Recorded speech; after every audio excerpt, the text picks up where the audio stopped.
Dear students and viewers of physics info channel, अस्सलाम वालेकुम। कैसे हैं आप सब स्टूडेंट्स? जैसा कि आपको पता है कि हम वर्क और एनर्जी के ऑलमोस्ट टॉपिक कवर कर चुके हैं अपने क्रैश कोर्स के। और स्टूडेंट्स, अगर अभी तक आपने ये टॉपिक्स नहीं देखे, इसके वीडियो लेक्चर नहीं देखे, सबसे पहले वो तमाम ही टॉपिक्स जो है वो जो वर्क एनर्जी से रिलेटेड हैं वो आप लाजमी देख लें, ताकि उससे रिलेटेड जो एमसीक्यूज हैं उसका कॉन्सेप्ट आपको समझ में आ सके। स्टूडेंट्स, उन वीडियोस के लिंक्स आपको डिस्क्रिप्शन में मिल जाएंगे। और स्टूडेंट्स, अगर अभी तक आपने चैनल सब्सक्राइब नहीं किया तो चैनल को लाजमी सब्सक्राइब कर लें और बेल आइकन को क्लिक कर लें, ताकि हर आने वाली वीडियो का नोटिफिकेशन आपको मिल सके। सो स्टूडेंट्स, लास्ट तक ये वीडियो आप देखें और इसमें जो भी आपको डाउट हो या फिर क्वेश्चन हो तो वो फिर आप कमेंट सेक्शन में करें। और स्टूडेंट्स, जैसे कि हम हर वीडियो के लास्ट में वीडियो के लास्ट में आपको असाइनमेंट क्वेश्चन देते हैं सॉल्व करने के लिए। सो आज भी हमारे पास जो है आज भी स्टूडेंट्स हम आपको असाइनमेंट क्वेश्चन जो है वो सॉल्व करने के लिए देंगे, जो आपको डिस्क्रिप्शन में मिल जाएगा। तो उसको आप सॉल्व करें। और स्टूडेंट्स, फिर नेक्स्ट क्लास में फिर जो भी हमें उन क्वेश्चन के दुरुस्त जवाब देंगे, उसके करेक्ट जो है वो हमें आंसर देंगे स्टूडेंट्स। फिर उन क्वेश्चन के जो भी हमें सही जवाब देंगे कमेंट में, तो उन स्टूडेंट्स के हम नेम जो है वो नेक्स्ट वीडियो में जो है वो अनाउंस करेंगे, आपकी मोटिवेशन के लिए और आपकी हौसला अफजाई के लिए, आपको इनकरेज करने के लिए हम नेक्स्ट वीडियो में उनके नेम जो है यहाँ पर अनाउंस करेंगे। तो कमेंट सेक्शन में लाजमी जो है उस क्वेश्चन का आंसर आप दें with the name and class और नेम के साथ स्टूडेंट्स आपने अपना नाम जो है वो मेंशन करना है, ताकि नेक्स्ट आने वाली वीडियो में हम उसमें आपका क्लास के स्टार्ट में ही स्टूडेंट हम जो है वो नाम अनाउंस कर सकें जिन बच्चों ने सही जवाब दिए हैं उसके। सो स्टार्ट करते हैं स्टूडेंट्स। पहला हमारे पास एमसीक्यू है, work is said to be negative if theta is equal to 0, theta infinity. C option है थीटा ग्रेटर देन 90 डिग्री और डी ऑप्शन है theta is less than 90 degree.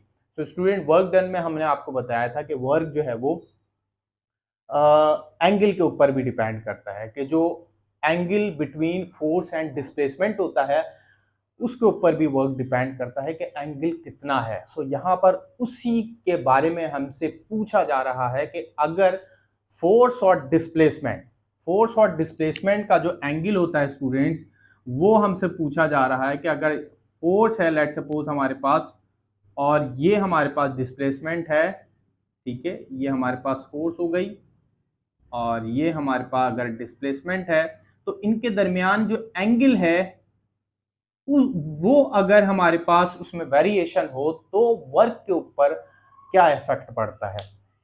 Students, हमने जैसा कि आपको क्लास में बताया था कि जो एंगल है अगर 0 हो तो हमारे पास मैक्सिमम वर्क होता है उस कंडीशन में, क्योंकि वर्क डन के फॉर्मूले में हमारे पास कॉस थीटा आता है। कॉस 0 1 के बराबर होता है, उस कंडीशन में हमें ज़्यादा से ज़्यादा वर्क डन मिल जाता है। तो यहाँ पर जो ऑप्शन है, पहला 0 है, दूसरा इन्फिनिटी है और तीसरा है हमारे पास लेस देन 90 और चौथा है तीसरा है हमारे पास ग्रेटर देन 90, चौथा है लेस देन 90 की कंडीशन में स्टूडेंट क्या होता है कि जो फोर्स होती है, डिस्प्लेसमेंट, ये दोनों जो है वो परपेंडिकुलर होते हैं आपस में, they are perpendicular to each other. इस कंडीशन में स्टूडेंट्स वर्क डन हमें नहीं मिलता, क्योंकि बॉडी जो है वो डिस्प्लेस नहीं करती उस कंडीशन में। बॉडी जब भी डिस्प्लेस करेगी, अपनी पोजीशन को चेंज करेगी, तो ही हमें वर्क डन मिलेगा किसी पर्टिकुलर डायरेक्शन में। तो स्टूडेंट, यहाँ पे हमारे पास अगर हमारे पास थीटा ये भी नहीं होगा हमारे पास, क्योंकि नेगेटिव वर्क में हमें 0 नेगेटिव वर्क में नहीं मिलता, इन्फिनिटी ऑप्शन भी नहीं है हमारे पास।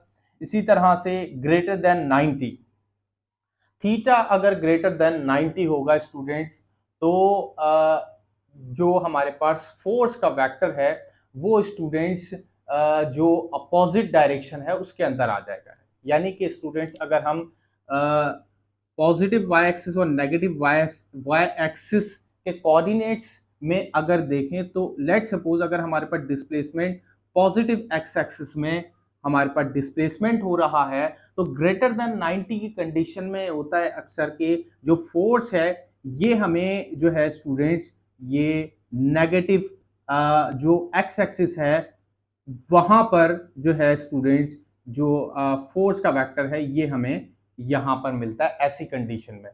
तो ये हमारे पास फर्स्ट क्वाड्रेंट होता है, ये हमारे पास सेकंड क्वाड्रेंट होता है। मैथमेटिकल टर्मिनोलॉजी में जो बच्चे समझते हैं जो है वो मैथमेटिक्स के हैं तो वो इस टर्मिनोलॉजी को समझते हैं कि फर्स्ट क्वाड्रेंट जो है हमारे पास ये होता है, ये सेकंड क्वाड्रेंट होता है। सो ऐसी कंडीशन में स्टूडेंट्स हमारे पास ये फोर्स जो है ये जब 90 से बढ़ जाएगा, 90 से एंगल, तो ये सेकंड क्वाड्रेंट में आ जाएगा फोर्स का वेक्टर।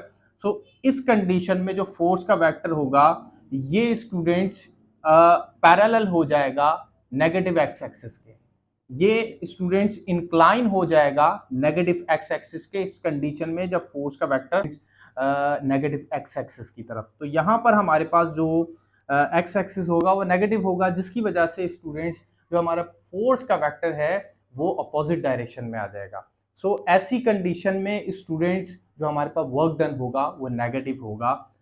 और स्टूडेंट्स अगर फोर्थ ऑप्शन में अगर हम देखें तो इसमें स्टूडेंट्स लेस देन है 90 डिग्री, तो लेस देन 90 डिग्री का मतलब ये है स्टूडेंट्स 90 से कम है। इसका मतलब ये है कि डिस्प्लेसमेंट और फोर्स दोनों वेक्टर जो है ये फर्स्ट क्वाड्रेंट पे हैं, यानी कि यहाँ पर पॉजिटिव एक्स एक्सिस भी और वाई एक्सिस भी दोनों पॉजिटिव होते हैं, जिसकी वजह से स्टूडेंट हमारे पास इस कंडीशन में लेस देन 90 की कंडीशन में हमारे पास जो वर्क डन होगा वो पॉजिटिव होगा। तो ये हमारे पास ऑप्शन जो है वो सी ऑप्शन जो है वो स्टूडेंट्स ये करेक्ट है, इसके ऊपर हम इसको फिल कर ले तो ये हमारे पास करेक्ट ऑप्शन हो गया। अब स्टूडेंट नेगेटिव वर्क डन की हमने एग्जांपल आपको बताई थी, जैसे कि हमारे पास मास स्प्रिंग सिस्टम में जो हमारे पास वर्क डन होता है नेगेटिव होता है। इस स्टूडेंट इसी तरह से बहुत से सवालात जो है वो फ्रिक्शनल फोर्स के बनते हैं कि फ्रिक्शनल फोर्स की कंडीशन में जो वर्क डन होता है वो क्या होता है, उसमें हमें वर्क डन पॉजिटिव मिलता है या नेगेटिव मिलता है। तो याद रखिएगा फ्रिक्शनल फोर्स की कंडीशन जो होती है उसमें भी हमें वर्क डन नेगेटिव मिलता है, क्योंकि जो डिस्प्लेसमेंट होता है स्टूडेंट्स वो फ्रिक्शनल फोर्स के अपोजिट डायरेक्शन में होता है। फ्रिक्शनल फोर्स जो है वो डिस्प्लेसमेंट के अपोजिट डायरेक्शन में होती है, जिसकी वजह से स्टूडेंट्स हमें नेगेटिव वर्क मिलता है। आगे बढ़ते हैं स्टूडेंट, सेकंड एमसीक्यू हमारे पास a child hang a bag of school stuffs moving towards school. यहाँ पे स्टूडेंट ये दो पार्ट हैं, पहला पार्ट ये हो गया, दूसरा पार्ट है car is stationary with its engine running, in both cases the work done is. अब इन बोथ केसेस में अगर स्टूडेंट देखें तो एक बच्चा स्कूल जा रहा है, बैग उसने हैंग किया हुआ है, उसके बैग में जो है वो स्कूल स्टफ है। सो उस बैग का जो वर्क डन होगा वो क्या होगा। दूसरे में कार स्टेशनरी खड़ी हुई है लेकिन उसका इंजन जो है वो रनिंग है, इंजन चल रहा है, तो ऐसी कंडीशन में जो है हमारे पास वर्क डन क्या होगा। दोनों वर्क डन स्टूडेंट्स बहुत सिंपल हैं। पहले वर्क डन में जिसमें स्टूडेंट्स या कोई भी चाइल्ड अगर स्कूल जा रहा है, बैग हैंग किया हुआ है, यहाँ पे समटाइम जो है स्टूडेंट्स मिसकॉन्सेप्शन ये भी होता है बच्चों के जहनों में कि यहाँ पे तो वर्क डन हो रहा है, क्योंकि पर्सन या कोई भी स्टूडेंट मूव कर रहा है तो इस कंडीशन में तो डिस्प्लेसमेंट हो रहा है और फोर्स भी लग रही है, तो यहाँ पर वर्क डन होगा। तो याद रखिएगा स्टूडेंट जो बैग होगा वो बैग जो है वो डिस्प्लेस नहीं हो रहा, बैग अपनी स्टिल पोजीशन पे स्टेशनरी पोजीशन पे है, तो यहाँ पे डिस्प्लेसमेंट का वेक्टर नहीं है। फोर्स जो है यहाँ पर ड्यू टू ग्रेविटी जो फोर्स एक्ट करेगी ये डाउनवर्ड एक्ट करेगी वेट के बेग की वजह से, तो यहाँ पर स्टूडेंट्स वर्क डन नहीं होगा। इसी तरह से इंजन की कंडीशन में तो बहुत सिंपल कंडीशन है कि यहाँ पर सिर्फ इंजन ऑपरेट हो रहा, कोई डिस्प्लेसमेंट नहीं हो रहा, इस कंडीशन में भी स्टूडेंट्स जो वर्क डन है वो जीरो होगा। तो ऑप्शन यहाँ पे आप देख सकते हैं zero on both cases, non zero on both cases, पहले में जीरो दूसरे में नॉन जीरो, पहले में नॉन जीरो दूसरे में जीरो। तो जीरो ऑन बोथ केसेस जो हमारे पास है ऑप्शन ए ये हमारे पास दुरुस्त ऑप्शन है, जीरो ऑन बोथ केसेस। अब बढ़ जाते हैं स्टूडेंट तीसरे एमसीक्यू के ऊपर। तो यहाँ पे स्टूडेंट पहले तो मैं आपको बता दूं, ये 3-4 आपको ग्राफ दिख रहे होंगे। जैसे कि स्टूडेंट्स हमने ग्राफ में डिस्प्लेसमेंट टाइम ग्राफ स्टडी किया है और इसी तरह से जो हमने वेलोसिटी टाइम ग्राफ को भी स्टडी किया है। तो डिस्प्लेसमेंट टाइम ग्राफ से हमें वेलोसिटी मिलती है और वेलोसिटी टाइम ग्राफ से एक्सेलरेशन मिलता है। इसी तरह से स्टूडेंट्स फोर्स डिस्प्लेसमेंट ग्राफ से हमें वर्क डन मिल जाता है। Force displacement graph work done देता है और जो ग्राफ का जो एरिया कवर होता है, जितना एरिया उसमें कवर हुआ है, जिसको हम एरिया अंडर ग्राफ कहते हैं, वो हमें अमाउंट ऑफ वर्क देता है, वो हमें बताता है कि कितना वर्क डन हुआ है। सो अब क्वेश्चन हमारे पास ये है student, a force F acts through a distance S। एक फोर्स लगी है किसी भी बॉडी के ऊपर और उसने S डिस्प्लेसमेंट कवर किया है। The force is then increase to 3F, फिर वो फोर्स 3F तक बढ़ जाती है और then act through a further distance 2S। तो फिर उसमें जो हमारे पास डिस्प्लेसमेंट होता है वो 2S होता है। Draw the work diagram to scale. अब स्टूडेंट्स इस कंडीशन के अंदर यहाँ पे जो एक क्वेश्चन है, इसमें ये आपसे डायग्राम बनाने का कह रहा है। यहाँ पे वो डायग्राम बनाने का कह रहा है कि आप इसका डायग्राम बनाएं। इसी तरह से समहाउ ये क्वेश्चन इस तरह भी हो सकता है कि आपको 4 डायग्राम बना के दिए हुए हों और उसमें से आपसे पूछा जा रहा हो कि ये जो डायग्राम है, इसका डायग्राम वो किस तरह का होगा। जैसे कि हमने यहाँ पे 4 डायग्राम आप देख सकते हैं, 4 ग्राफ बनाए हुए हैं। तो यहाँ पे भी ये सवाल इस तरह से हो सकता है कि वो एमसीक्यूज टाइप में अगर आपको ये इस तरह से सवाल आ जाए तो वो जो है आपने उसमें से ग्राफ जो है वो सेलेक्ट करना है। तो ये सवाल जो है वो 2 तरह से हो सकता है। एक तो आपसे जो है वो ग्राफ का बनाने का भी कहा जा सकता है, उसको ड्रॉ करने का भी कहा जा सकता है, और अगर एमसीक्यू टाइप है तो उसमें सेलेक्ट करने का भी कहा जा सकता है। और इसी तरह से उसमें जो वर्क डन हुआ है उसका एरिया भी कैलकुलेट करने का आपसे कहा जा सकता है। तो इसको हम देखते हैं। पहले ये सवाल जो है वो इस तरह भी हम लिख सकते हैं, the following represent the following graph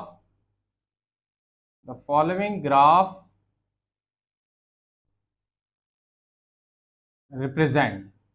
तो यहां पे स्टूडेंट्स आपसे ग्राफ को सेलेक्ट करने का भी कहा जा सकता है।